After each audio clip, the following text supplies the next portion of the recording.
पाठक जो कर रहे हैं उसको क्या कहेंगे आप? पागलपन के अलावा और कुछ हो कह सकते हैं? कोई शब्द है क्या इनके लिए? और जब बात अगर आप पागलपन की करिएगा तो कहेगा कि मानहानि का केस कर देंगे। अरे मानहानि का केस करिएगा, चाहे जान मारने का केस कीजिए, उससे क्या मतलब है? लेकिन आप कर क्या रहे हैं? अब बताइए, गर्मी छुट्टी आप नहीं दिए, आप दक्ष क्लास ले रहे हैं, मतलब टॉर्चर कर रहे हैं ना, बच्चों को भी टॉर्चर कर रहे हैं और शिक्षकों को भी टॉर्चर कर रहे हैं। अभी पूरे इलाके में, ग्रामीण इलाके में इसी महीने शादी होता है और शादी काहे होता है कि स्कूल में लोग छुट्टी रहता है, छुट्टी में लोग अपने तरीके से अपना ननिहाल जाता है, ननिहाल रिश्ते नातेदार में लोग शादी में लोग शामिल होने जाते हैं, शिक्षकों के परिवार में भी शामिल है, सब बंद है। मतलब क्या पागलपन है इसका? क्या इसका कोई जवाब है? अब देखिए ना, और अभी चिट्ठी निकला है कि अब क्या करना है।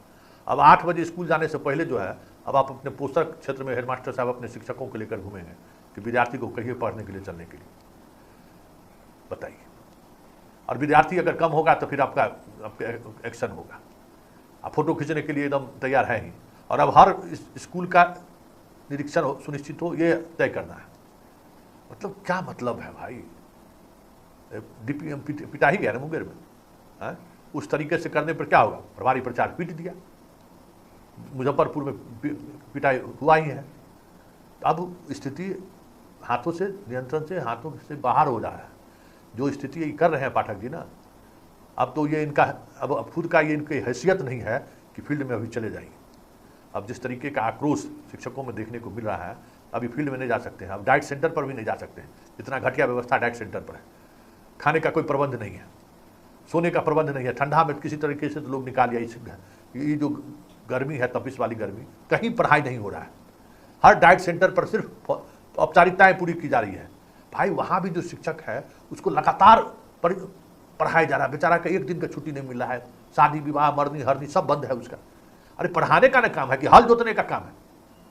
पढ़ाने का काम तरीका अपना होता है ना, उसका एक अपना टेम्परामेंट होता है, समझदारी होती है। अब जो समझ जाइए कि भाई हर 8 दिन पर टीचर बदल जा रहे हैं, अलग बात है, टीचर को गुस्सा होगा कि हमको क्यों दोबारा प्रशिक्षण में भेज रहे हैं। लेकिन जहाँ प्रशिक्षण हो रहा है जिस डाइट सेंटर पर, वो समझिए कि 24 घंटे क्या किस मानसिक तनाव से वहाँ के शिक्षक कर्मचारी गुजर रहे होंगे इस पगला के चक्कर में। सब छुट्टी खत्म है। अरे 2 पैसा आमदनी ना हो रहा है, और क्या होगा?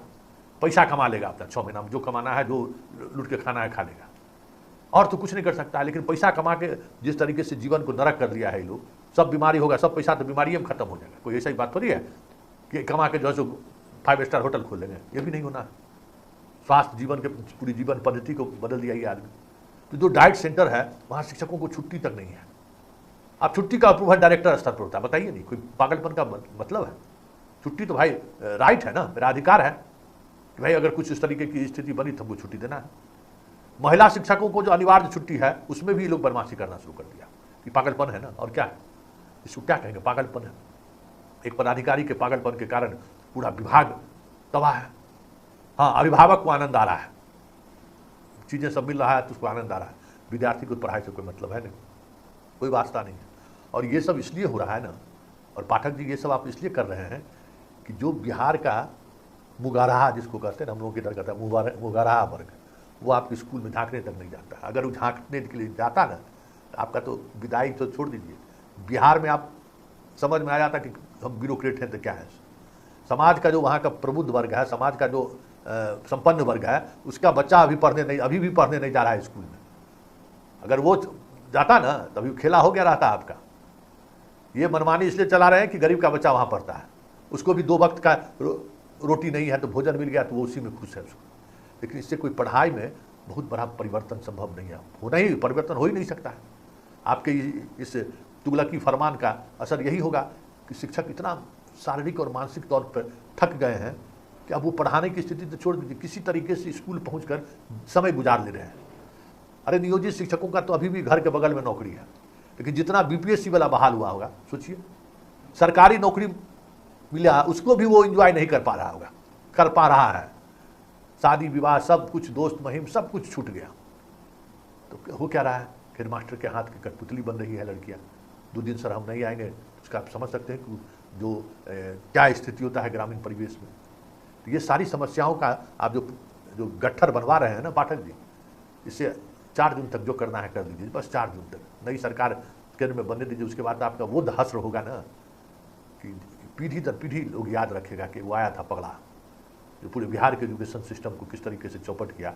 और उस वक्त में जब इतिहास लिखाएगा तो लिखाएगा कि एगो मानसिक तौर पर बीमार एगो मुख्यमंत्री होता, जिसको पता नहीं था कि उसका अधिकारी उसका बात नहीं मान रहा है, विधानसभा में घोषणा करता है और वो भी पालन नहीं करता है। तो ये भी दौर इतिहास में दिखाएगा ना कि एक मानसिक तौर पर विकलांग मुख्यमंत्री के होने के बाद किस तरीके से पूरा सिस्टम एरोगेंट हो जाता है। तो दोनों चीज़ों का इतिहास लिखाएगा कि उस समय में एगो पगला प्रशासक था, एगो मुख्यमंत्री जो मानसिक तौर पर बीमार, और उसका कितना वो पगला प्रशासक लाभ उठाया, पूरा डेमोक्रेटिक इंस्टीट्यूशन को किस तरीके से ध्वस्त किया, किस तरीके से मनमानी किया, किस तरीके से लोगों को, शिक्षकों को प्रताड़ित किया, और विकास के नाम पर कितना बड़ा लूट हुआ, सब कुछ लोग याद रखेंगे।